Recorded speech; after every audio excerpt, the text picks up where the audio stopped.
Jangan pula ibu basuh tangan, habis itu ngobrol-ngobrol dulu, habis itu basuh pula kepala, habis itu tengok lu tadi ikan belum digoreng, goreng dulu, habis itu baru kaki. Ini mualah berkelanjutan, selesaikanlah itu satu kerjaan itu gitu. Assalamualaikum warahmatullahi wabarakatuh. Jamaah dimanapun berada, saya sedang bersama dengan santri-santri penghafal Quran Pondok Pesantren Tahfiz Quran Az-Zahra.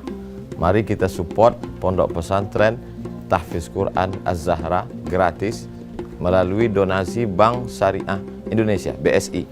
Nomornya catat baik-baik, 76 7-nya 5 kali, 77 777 656. Sekali lagi 76 77 777 656. Jangan lupa hubungi kontak person berikut ini 0822 4739 5624. Sekali lagi 0822 4739 5624. Berkah selalu, ma'akalta fa'afnaita.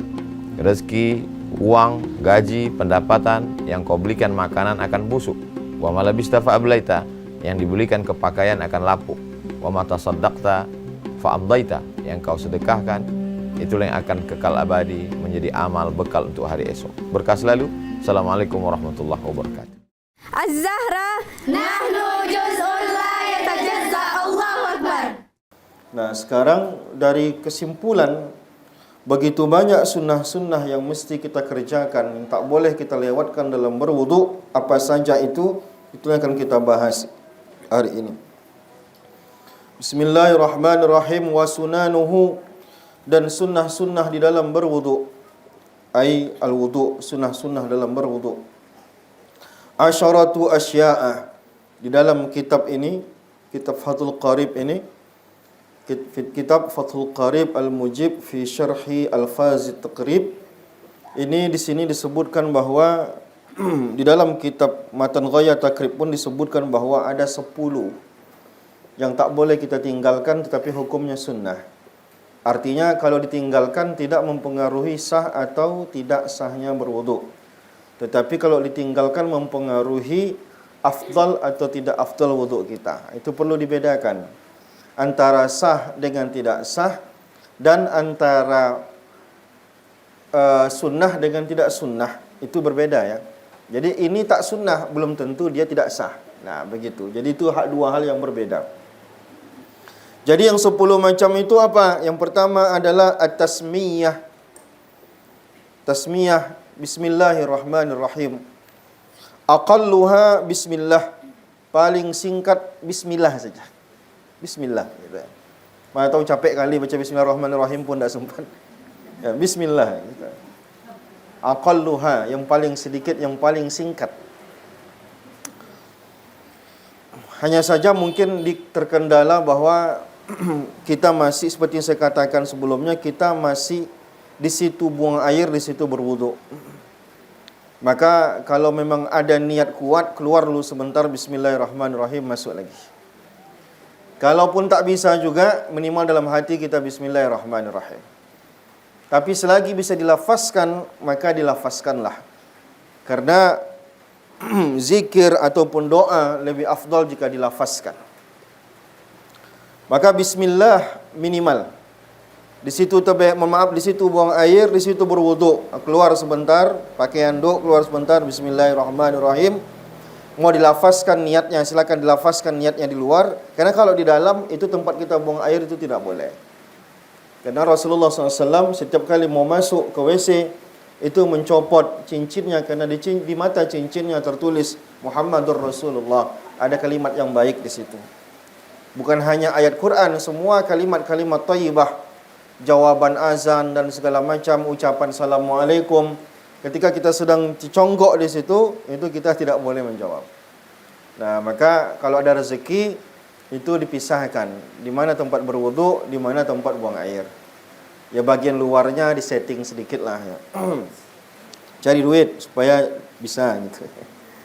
Ketika nyeting rumah, membuat desain rumah, suami dikomporin dulu. Ini banknya harus, tempat wudunya harus ada gitu. Masalahnya orang kita ini itu pula ya. Kadang habis mandi itu malas keluar langsung wudu. Nah, jadi upayakan dipisahkanlah.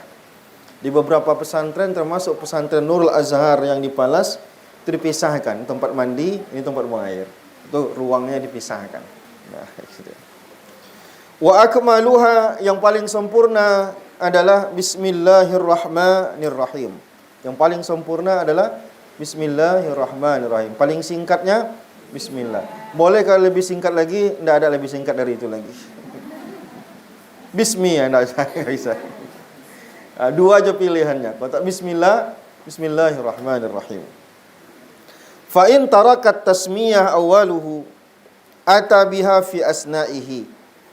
Kalau lupa baca bismillah di awal, maka bacalah bismillah di tengah selagi belum selesai. Tinggal basuh kaki, dah selesai belum? Belum, berarti masih bisa. Sama seperti makan. Makan ini kita dianjurkan baca bismillah di suapan pertama. Bismillahirrahmanirrahim. Rupanya lupa, tinggal suapan terakhir.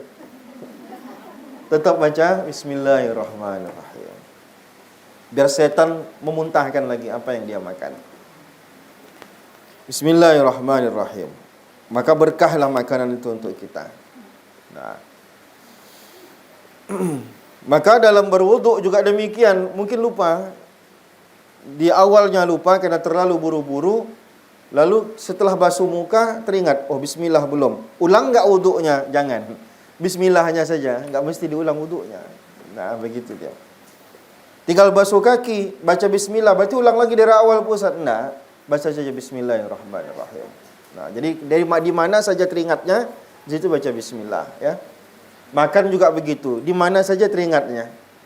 Maka kalau makan, ngobrol-ngobrol sambil makan, maka setiap suapan baca Bismillahirrahmanirrahim. Karena sempat diselingi dengan berbicara yang lain-lain. Makan sesuap, cabai mahal sekarang bu, ya segala macam. Mau suapan berikutnya Bismillahirrahmanirrahim lagi. Gitu ya. Kecuali konsentrasi makannya, enggak putus-putus. Makan, bismillahnya udah, tak putus-putus. Konsen betul, khusyuk makannya. Tiada ngobrol-ngobrol, diajak orang ngobrol diam aja ibu ini, enggak perlu dia bismillah lagi. Tapi kalau terputus, itu baca Bismillahirrahmanirrahim. Makannya ya. Setiap suapan Bismillahirrahmanirrahim. Ya. Baik, kita fokus ke wuduk. Fa in faragha minal wudu'i lam ya'ti biha. Tapi kalau wuduknya sudah selesai, tidak perlu. Nah, karena ini sunnah saya katakan tadi. Sunnah itu tidak berpengaruh kepada sah tidak sah. Dia hanya berpengaruh kepada afdal atau tidak afdal. Nah, begitu dia. Jadi tidak perlu lagi dilakukan, dah selesai nih. Lupa baca bismillah. Bismillah aja lah, Bismillahirrahmanirrahim. Bismillahirrahmanirrahim selesai. Wuduk ini tidak berpengaruh pada wuduk tadi. Nah, begitu dia. Itu sunnah yang pertama. Apa yang sunnah pertama tadi? Baca Bismillahirrahmanirrahim. Paling singkat bismillah saja. Yang kedua, sunnah yang kedua dalam berwudu adalah, ini mandi wajib juga begitu ya. Ini bukan hanya wudu, mandi wajib juga demikian. Sunnah yang kedua adalah ghaslul kaffaini. Sebelum berwudu disunnahkan terlebih dahulu, baik dalam mandi wajib maupun berwudu, disunnahkan untuk membasuh mulai dari pergelangan tangan ini. Dibasuh. Berapa kali sunnahnya? 3 kali. Dibasuh. Apalagi kalau bangun tidur, kata Rasulullah, kamu tak tahu tangan kamu nginap di mana. Jangan mencemplung-cemplung aja tangan ke air. Jangan-jangan di situ entah apa yang digaruk. Bangun tidur kita nggak tahu lagi tidur itu lagi megang apa. Jangan-jangan ada kotor, najis, segala macam, tak sehat, maka dibasuh. Sebelum berwudu, setelah baca Bismillahirrahmanirrahim, basuh dulu telapak tangan. Ini belum basuh wajah ya. Ini belum lagi membasuh wajah sebagai rukun pertama dalam salat. Nah, basuh telapak tangan ilal ku'in, begitu juga bagian atasnya, ya, maksudnya atas bawah gitu ya. Qablal matmadah, ini sebelum kumur-kumur. Kapan basuh tangannya? Sebelum. Kenapa? Karena kumur-kumur kita menciduk air pakai tangan. Tujuan membasuh tangan tadi adalah biar tangan bersih sebelum menciduk air. Maka kalau kumur-kumur dulu belum tangan dibasuh, apa gunanya lagi? Udah masuk kotoran itu di dalam. Maka sebelum qablal matmadah, sebelum berkumur-kumur. Wa yaghsiluhuma salasan in taraddada fi tuhrihima. Kalau ragu maka basuhlah maksimal 3 kali. Nah, bolehkah membasuh dalam wuduk itu lebih dari 3 kali? Kalau cuma 4 atau 5 kali, itu bisa masuk kategorinya makruh. Tak boleh lebih dari 3 kali dalam basuhan-basuhan. Mengapa tak boleh?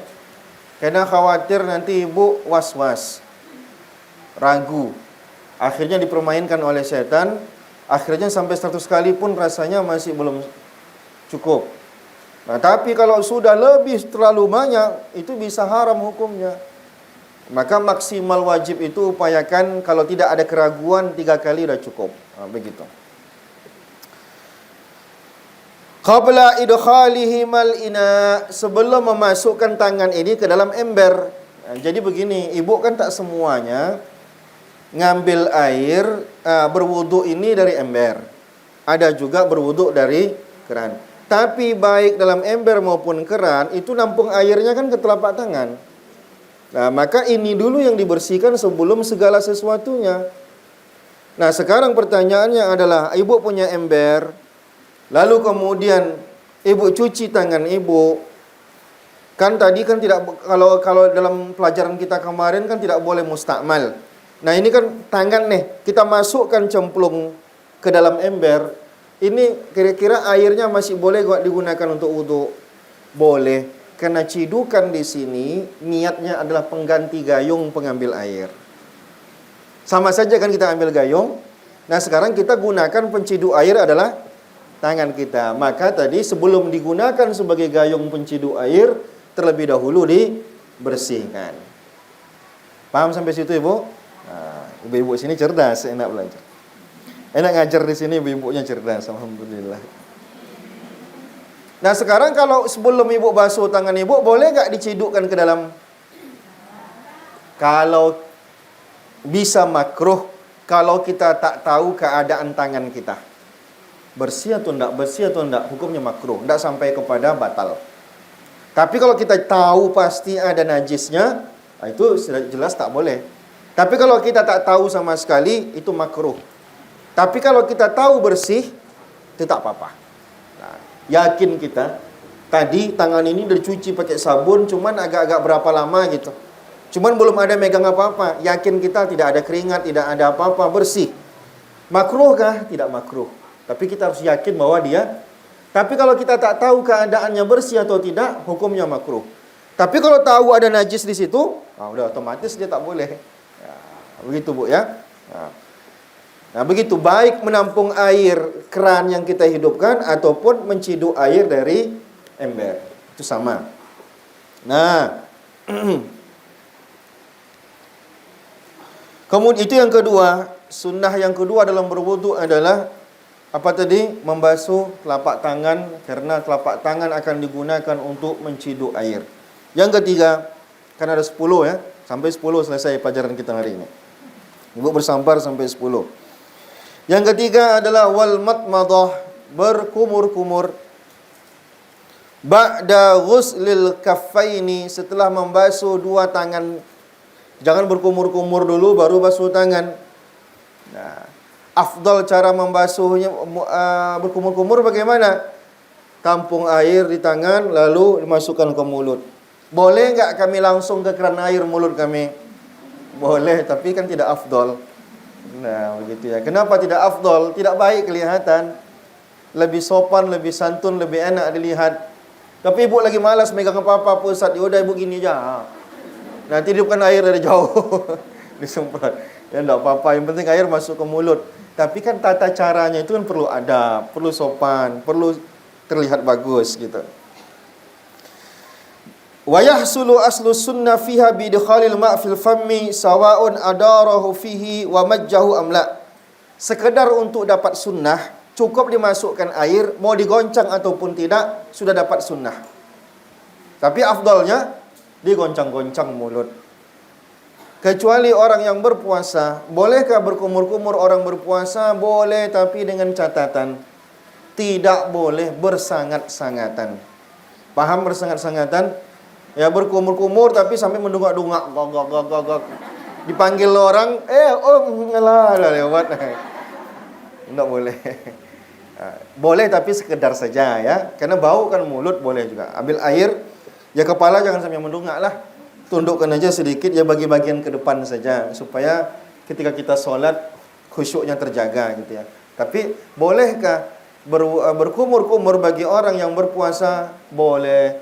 Apa catatannya tadi? Tidak boleh bersangat-sangatan, berlebihan begitu. Tapi kalau tidak puasa, ya tentu terserah kita. Makin kuat goncangannya, makin bagus gitu ya.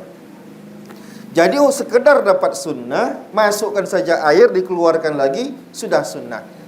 Tapi kalau kita ingin dapat keafdalan, digoncang-goncang ke dalam mulut. Karena tujuan daripada kumur-kumur adalah membersihkan makanan, sisa makanan yang ada di mulut. Jangan sampai nanti ketika sholat ada nasi sebiji yang bermain-main di lidah kita. Lalu kita kena geram, kita gigit, kita telan. Itu batal sholatnya. Mengapa batal sholatnya? Karena makan secara sengaja dalam sholat namanya. Walaupun cuma sebutir nasi. Tapi kalau tak tertelan sengaja gimana? Batalkah sholatnya? Tidak. Ini masalahnya tadi karena kita tak sempurna gosok giginya, tak sempurna berkumur-kumurnya, ada sisa makanan, rupanya nasi sebiji terselit di situ. Ya kita pun heboh, nanti mau diludahin, ada orang pula di sebelah sholat berjamaah di masjid, mau diludahkan ke baju ini nanti bau segala macam, akhirnya digigit, ditelan pula secara sengaja, itu batal sholat ya. Nah, maka madmadah jadi afdalnya adalah digoncang. Yang ketiga, yang keempat istinsyaq. Istinsyaq, apa itu istinsyaq? Istinsyaq itu air di telapak tangan lalu dihirup pakai hidung. Nah, ini memang tak biasa, ini biasa perih ya. Haruskah sampai perih begitu gitu ya? Sebenarnya tak harus sampai perih gitu. Cuman kita karena tak terbiasa, tak ngerti caranya, ya perih biasanya. Kan intinya bagaimana rongga hidung kita ini dia bersih. Nah, minimalnya bagaimana? Minimal kita masukkan, rasanya udah kita urut-urut segala macam. Cara yang paling afdal dalam istinsyaq disertai dengan istinsar. Istinsyaq tangan kanan, istinsar tangan kiri. Istinsyaqnya bagaimana? Hirup, lalu gunakan tangan kiri untuk menyemburkannya. Menyemburkan ini istilahnya istinsar. Menghirupnya tadi namanya istinsyaq. Menyemburkannya namanya istinsar. Istinsar. Nah, akal bahasa Indonesianya apa? Menyemburkannya ya. Kalau yang tadi istinsyaq tadi apa? Menghirup. Kalau istinsar menyemburkannya. Menghirup pakai tangan kanan air yang tangan kanan dan menyemburkannya karena dia berupa mungkin ada kotoran, itu afdalnya menggunakan tangan kiri. Tapi ada orang langsung saja, enggak apa-apa juga. Coba kan kita kan ceritanya sekarang mana yang lebih sempurna? Mana yang lebih afdal? Yang lebih afdal istinsyaq tangan kanan, istinsar tangan kiri. Tapi sahkah orang istinsyaq tangan kanan, istinsarnya juga tangan kanan? Ya tetap sah. Tapi tidak sampai kepada paling sempurna, kan begitu. Kalau kita pengen detail, ya begitu caranya. Ba'dal madmadah, dan istinsyaq ini setelah madmadah, setelah kita tadi berkumur-kumur. Wa yahsulu aslu sunnah fi bidkhalil ma' fil anfi sawa'un jazabahu bi nafsihi ila khayashaimihi wa nasarahu amla. Sekedar untuk dapat sunnah, masukkan aja air ke dalam, keluarkan lagi. Sekedar untuk dapat, sama seperti kumur-kumur tadi, masukkan, selesai. Tapi kita kan ingin dapat kesempurnaan, bukan dapat minimal, tapi pengen dapat yang maksimal. Kalau dapat maksimal apa? Ya dihirup sampai ke dua rongga hidung, terutama bangun subuh. Karena kata Rasulullah, kita tidur malam hari itu setan nginap di dua lubang hidung kita. Kita keluarkan dulu setan nginap tadi, usir dulu dia dengan cara apa yang dirongga di hidung ini masukkan air. Sekedar untuk dapat sunnah, sikit aja jadilah. Masukkan dia ke dalam. Supaya kalau ada nanti gatal-gatal, supaya nanti ketika sholat nggak terganggu. Karena kalau ada yang keras di situ nanti gatal gini-gini kan susah pula. Dan lama urusannya sampai habis rakaat keempat nggak dapat barang tuh. Hilang khusyuk. Nah, Itu yang keberapa? Yang keempat. Yang pertama tadi apa? Baca bismillahirrahmanirrahim. Yang kedua, membasuh telapak tangan. Yang ketiga, berkumur-kumur. Yang keempat adalah istinsyak ataupun tadi menghirup air, bersihkan hidung. Yang kelima, mashu jami'ir ra'si, mengusap seluruh kepala. Kan pada pertemuan sebelum ini saya jelaskan tata cara mengusap kepala. Yang minimal itu ada, yaitu cukup sebagian saja di areal kepala sudah cukup. Mana areal kepala? Ini areal kepala. Mau di depan, mau belakang, mau samping, yang mana saja kita pilih, itu sudah cukup. Sekedar saja, walaupun sedikit. Itu sekedar melepaskan wajibnya.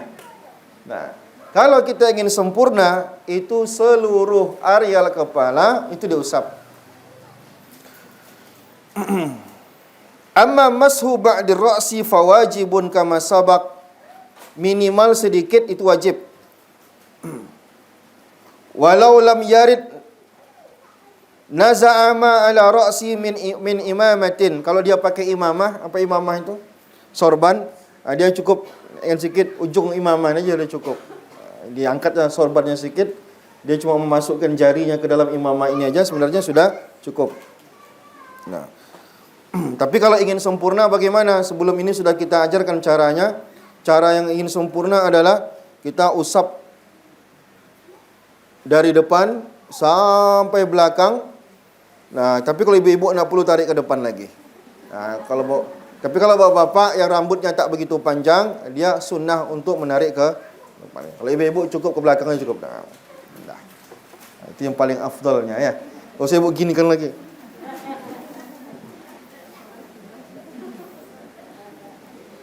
Begitu ya. Kemudian itu yang keberapa? Itu yang kelima. Maka kalau kita ingin dapat sempurna, maka kita usap kepala kita keseluruhan. Tapi kalau sekedar dapat wajib, cukup sebagian saja. Yang keenam, wa mashu al-uzunaini zahiruhuma wa batinuhuma bima'in jadidin. Mengusap telinga bagian dalam maupun bagian luar, tapi dengan air yang berbeda dari kepala tadi. Walaupun nanti kita melihat ada orang sekaligus air yang digunakan mengusup kepala, sekaligus digunakan untuk telinga. Dalam mazhab kita, mazhab Syafi'i, tidak begitu caranya. Kepala sendiri, nanti telinga sendiri dengan air yang berbeda. Bagaimana cara mengusap telinga yang paling afdal? Dalam dan luar. Telunjuk dimasukkan ke dalam, lalu kemudian jempol bagian luar, lalu diurut ke atas. Itu cara yang paling afdal di dalam mengusap telinga. Nah,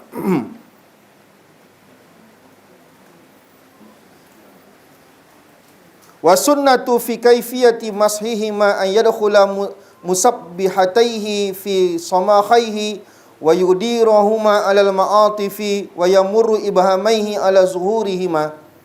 Summa yalsuku kaffaihi wa huma mablulatani bil uzunaini istizharan. Ini tadi tata caranya. Induk jari dimasukkan ke dalam, lalu bagian jempol di luar. Begitu. Ambil air lagi 3 kali. Kiri pula, kiri. Boleh enggak dua sekaligus? Boleh saja, enggak masalah. Nah, ya. Tapi kalau afdal jangan sampai duluan kiri ke kanan. Sunnahnya mendahulukan kanan daripada kiri. Begitu dalam semua kegiatan. Kemudian wa takhlilul lahyatil kassa.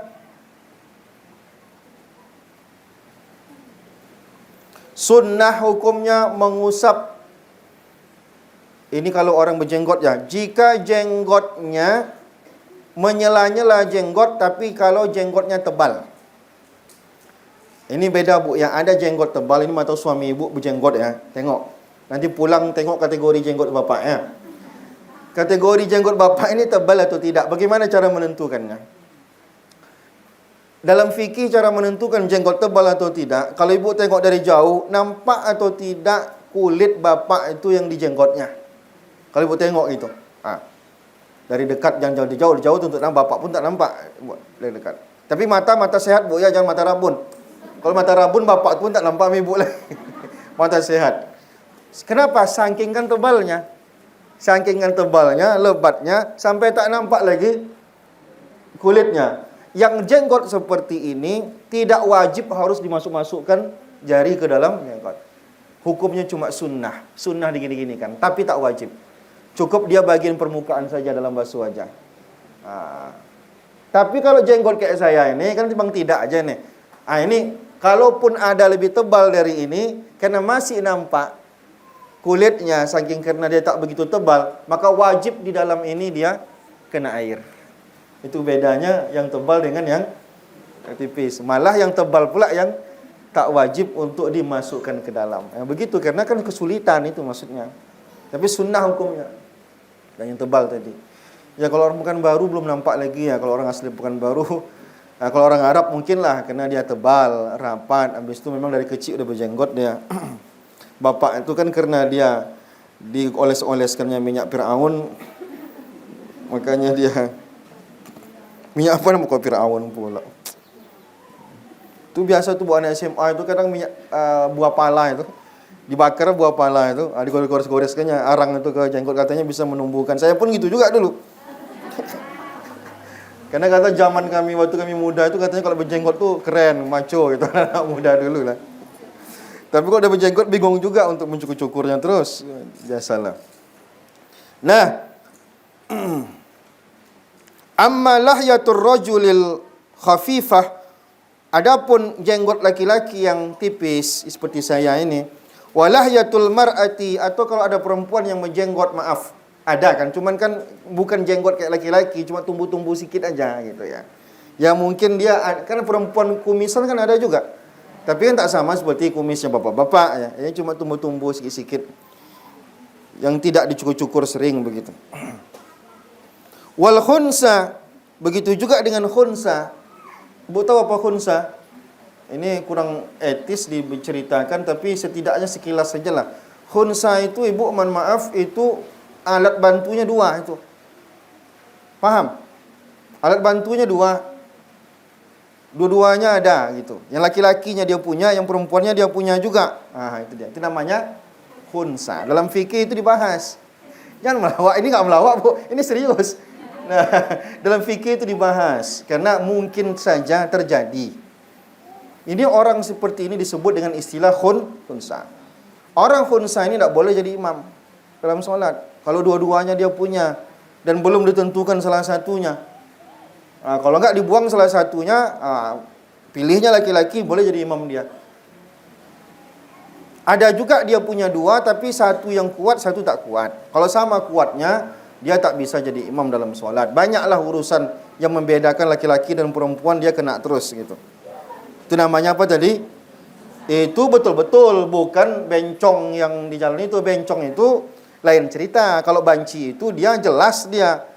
Cuman kata dia apa? Saya ini cuma terjebak saja. Saya ini sebenarnya perempuan, terjebak di tubuh laki-laki. Itu laki-laki atau perempuan? Secara fikih dia laki-laki. Cuman dia merasa bahwa dia perempuan gitu. Itu penyakit psikologis. Yang ini bukan itu maksudnya. Ini memang barang itu dua. Begitu. Saya punya panjang lagi. Nanti ada pelajaran khusus tentang itu.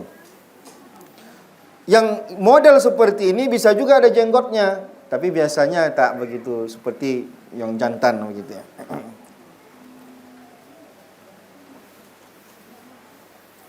Wa kaifiyatuhu, bagaimana caranya? Nanti pulang ibu ajarkan bapak.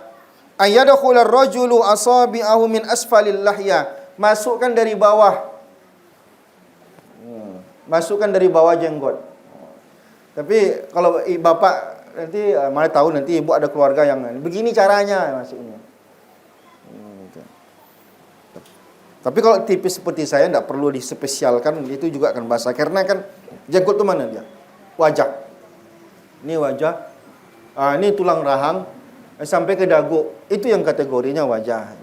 Kalau yang tumbuh-tumbuh di sini itu tidak usah dipikirkan. Ini yang tumbuhnya di sini, di dagu gitu. Kalau tumbuh-tumbuhnya sampai ke leher-leher itu tidak usah dipikirkan. Nah, begitu dia. Itu juga sunnah hukumnya. Kemudian udah berapa udah? Saya hitung lagi. Pertama bismillah, kemudian membasuh telapak tangan, kemudian berkumur-kumur, kemudian istinsyak, kemudian membasuh seluruh kepala. Yang keenam kemudian membasuh telinga. Yang ketujuh adalah mengusap jenggot. Nah, sekarang yang kedelapan adalah wa takhlilu asabi'il yadaini war rijlaini. Menyela-nyela jari tangan dan jari kaki. Jadi kalau jari tangan begini. Jari kaki bagaimana caranya, Bu? Jari tangan kiri Ibu masukkan ke jari-jari kaki ketika berwudu. Nah, jadi maka afdolnya wudu itu begini posisinya. Duduk ada kursinya. Cuman pandai-pandai lah, kalau di masjid sebagian sudah ada. Cuman kadang kita kalau duduk gini malah nyembur gitu ya. Ini enaknya begini, ini kalau jangan pakai keran air. Kalau pakai keran air, tinggi pula keran airnya, Ibu basah jadinya. Ini biasanya nuangin gitu ya. Dituangin pakai ember gitu. Di sela-sela masukkan jari ke kaki. Kenapa? Karena jari kaki kita itu kan rapat. Ini mau dalam mandi wajib pun hati-hati. Bisa tidak sah mandi wajib Ibu, kalau di sela jari kaki itu dia nggak kena air. Maka disunnahkan bagi kita secara khusus memperhatikan itu, tangan dan kaki. Biasanya kaki lebih berbahaya. Karena kaki itu biasanya lebih rapat daripada, jarinya lebih rapat daripada tangan. Maka dimasukkan dia ke dalam tangan kita tadi itu. Memastikan bahwa dia sudah diusapkan. Begitu dia. Nah, itu yang ke-8. Yang ke-9, wa taqdimul yumna, mendahulukan yang kanan daripada yang kiri. Semua yang ada kanan kirinya dahulukan kanan. Apa saja yang ada kanan kirinya? Tangan, kaki, telinga, apalagi yang ada kanan kirinya. Semua yang ada kanan kirinya disunnahkan kanan dulu baru kiri. Nah, sekarang pertanyaannya si ibu ini begini. Si ibu ini ketika basuh tangan yang kiri dulu dibasuhnya, sah enggak wudunya? Sah, hanya saja tidak mendapatkan kesempurnaan sunnah. Nah,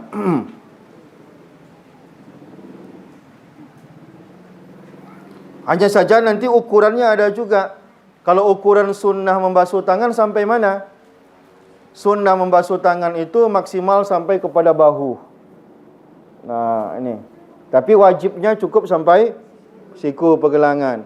Kalau kita bisa sampai ke otot, bagus. Bisa lagi lebih, sampaikan kepada bahu dalam membasuh tangan.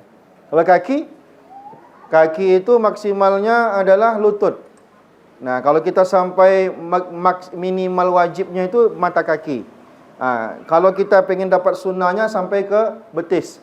Pengen dapat lebih sunnah dari itu lagi sampai ke lutut basuhnya.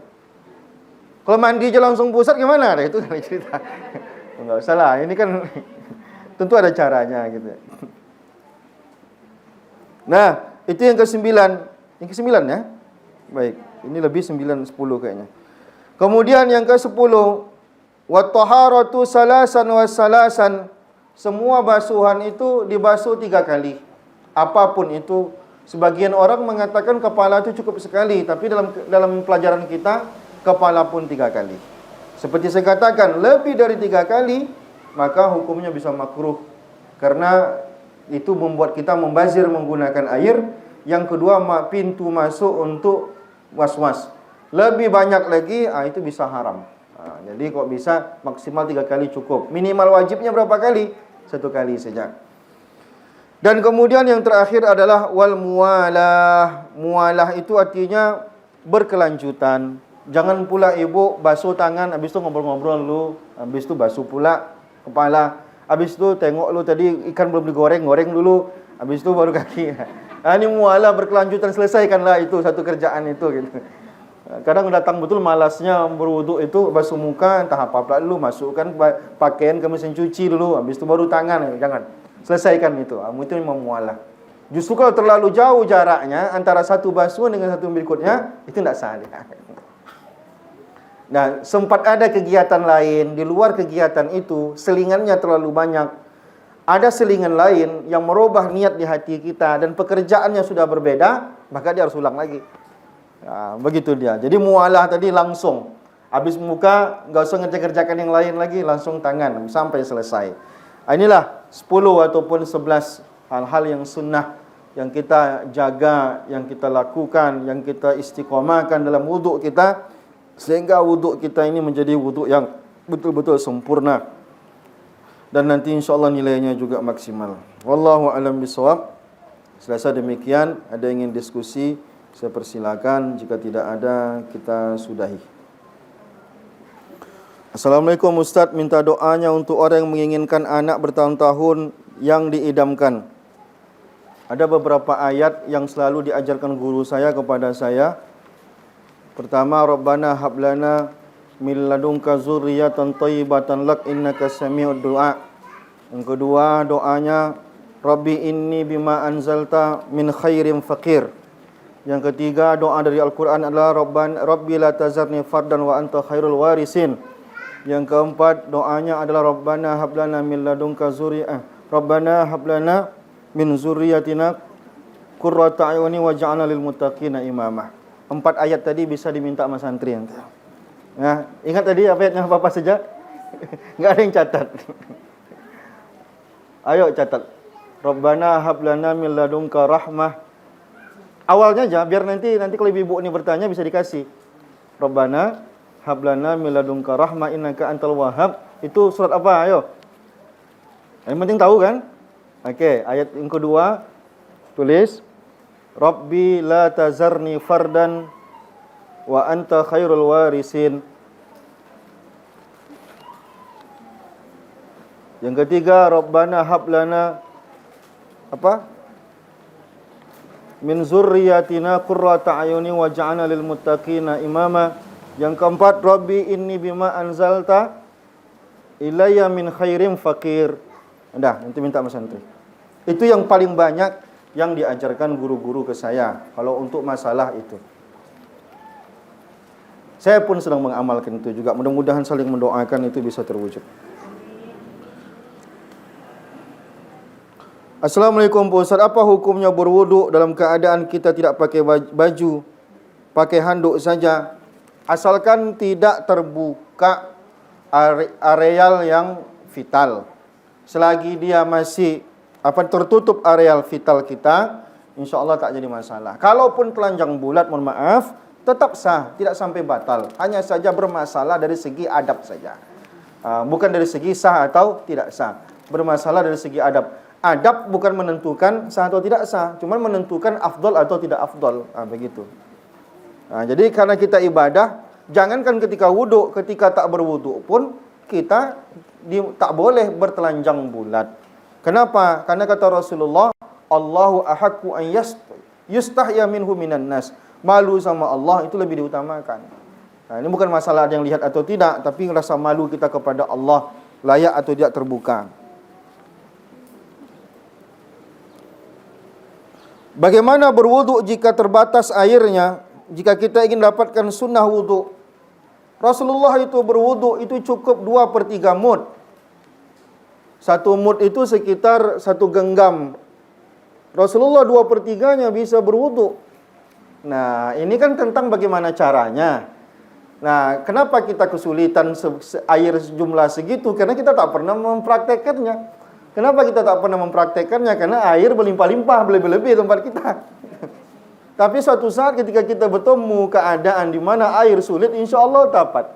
Yang penting kita ambil airnya sedikit-sedikit, lalu usapkan, kita bisa gosokkan. Nah, yang penting dia jadi merata dia air itu, begitu. Insya Allah bisa. Ini kita tak ngerti caranya karena belum pernah kebentur masalah air gitu. Kalau suatu saat kita kebentur, maka saya dulu haji 2008, saya masih mahasiswa di Mesir, itu berwudu air tak sampai segini itu cukup. Tapi segini ya cukup.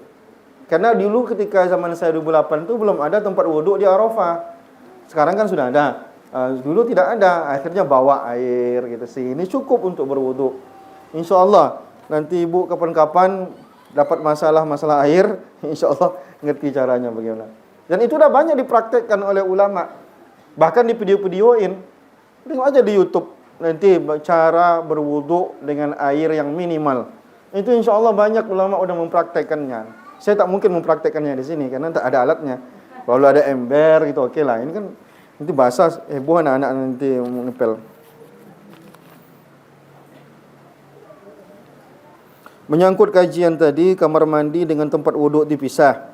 Bagaimana kalau posisinya seperti banyak dijumpai di mall lainnya atau di tempat lainnya, pas masuk toilet ada ruangan terpisah dengan toilet.